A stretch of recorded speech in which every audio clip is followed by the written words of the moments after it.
All right, last week we cut the curve in the copper and created this beautiful patina in it. And if you want to see how we did that, check out last week's video.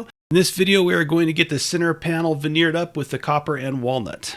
All right, I'm starting out by cutting the center core of my door.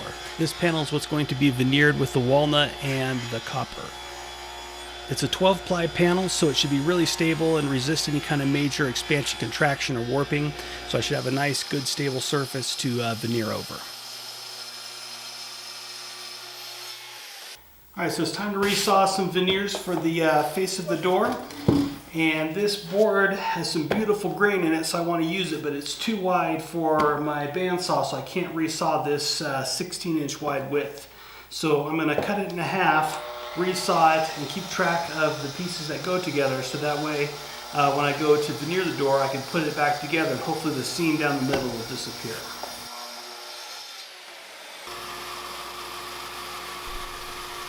I got the material all squared up at the joiner, and now I'm just resawing it. And I'm just going to take my time as I go and make sure I keep all the slices in order, so that way when I go to assemble the door I can put it all back in the same order, and hopefully I'll still have that nice wide board look when I'm done.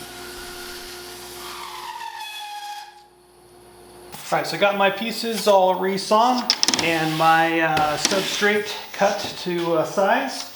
Now if you notice, my resaw veneers are much wider than my substrate. And that's because when you resaw the wood, the saw blade is taking out a fairly substantial amount of wood. So the more wood you remove between each pass, the less likely it is that the grain is going to match up on a book match piece, or if you're just doing a side match. So I cut them a little bit wide, so that way I have room to slide it back and forth to match up the grain the best that I can. All right, so I got them all lined up and the grain all nice and matched. So then I'm just going to take my pencil and I'm just going to go along here and mark the underside of each one where it meets the plywood. And then I'll square these off with the table saw. And then set up a stop and cut them all to the exact width of the plywood.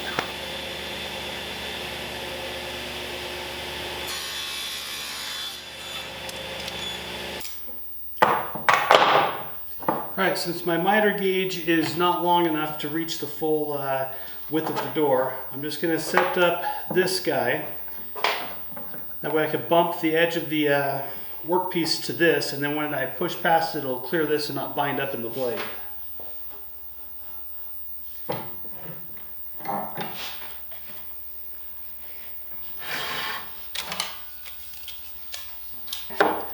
Up it up against the stop, so by the time I clear the stop, it'll start cutting the blade. That way it doesn't get bound up against the fence and kick back at me.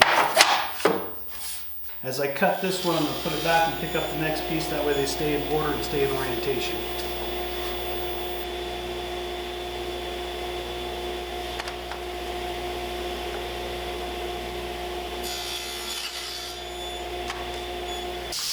Alright, so now I just need to tape them together with the veneer tape.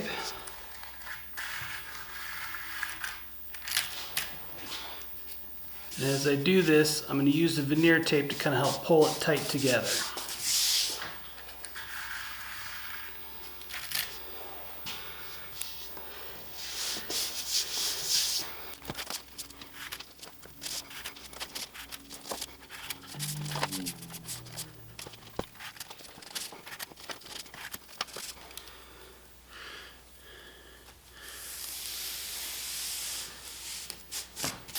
Alright, I'm just going to tape each seam so it acts as a hinge when I glue it.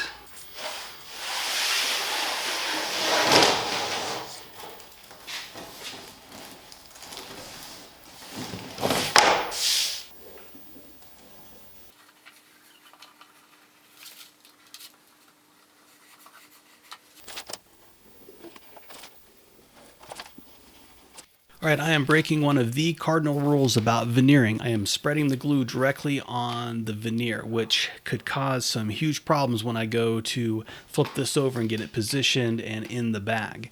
That veneer right now is soaking up all the moisture in that glue and could potentially start to cup. Luckily, it didn't bite me in the butt like it could have, and it stayed relatively flat flat and I didn't have any issues. I'm just being lazy by not setting up some sawhorses next to the table so I can put the substrate on the sawhorses, spread the glue on the substrate, not the veneer, and then flip the substrate on top of the veneer. That way I'd guarantee I wouldn't have any cupping issues. But I have a small shop, small workspace, and I just decided not to take the time to do it. Luckily it didn't bite me. I got lucky on this. And everything stayed flat. All right, so I have my core for the door all veneered and sanded. I have my copper patinated, it turned out really beautiful. And then I'm going to glue it down with some 3M neoprene contact adhesive. It says their specs say it's good down to -30, so that should get us pretty far here in the mountains of Colorado. All right, so I got it all lined up. I need to protect this from the adhesive, so I'm just going to mark a glue line to spread the contact adhesive. All right, now I'm just going to loosely follow this line with the tape.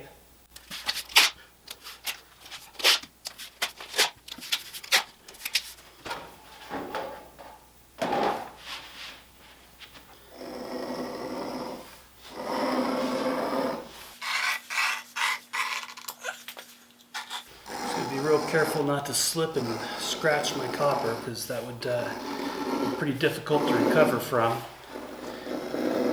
Just trace this out.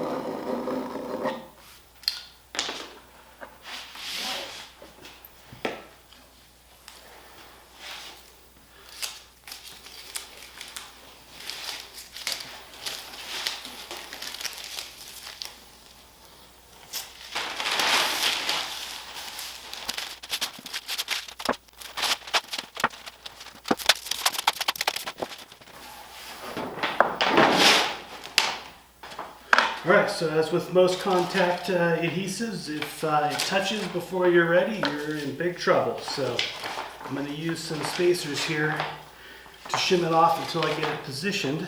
And then we'll pull these guys out, drop it on, use the J-roller to apply some pressure, and we should be good to go, hopefully, if it all works out well.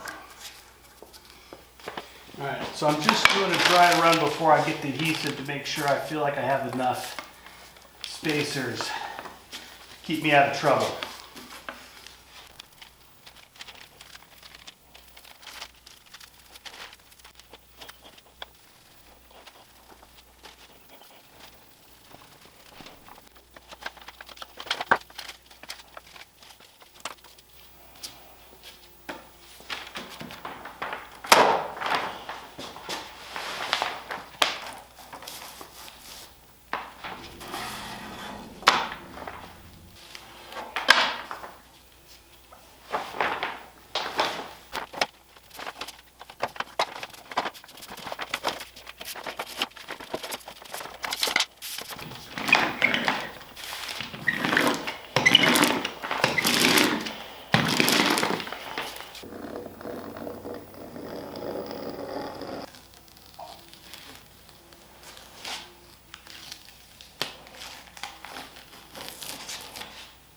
Alright, so right now I only have a sealer coat on the copper. The copper in the end is going to be a high gloss, and the walnut is going to be a satin finish. So I'm taping that off so I can spray two separate finishes, and I'm going to pre-finish the panel before I assemble it, just to make it easier to make sure if anything moves or expands and contracts, I don't have a little edge of unfinished material around the edge of the dado. Alright, that's it for today's video. Next video we will build the actual frame of the door. Stay tuned for that. Thanks for watching.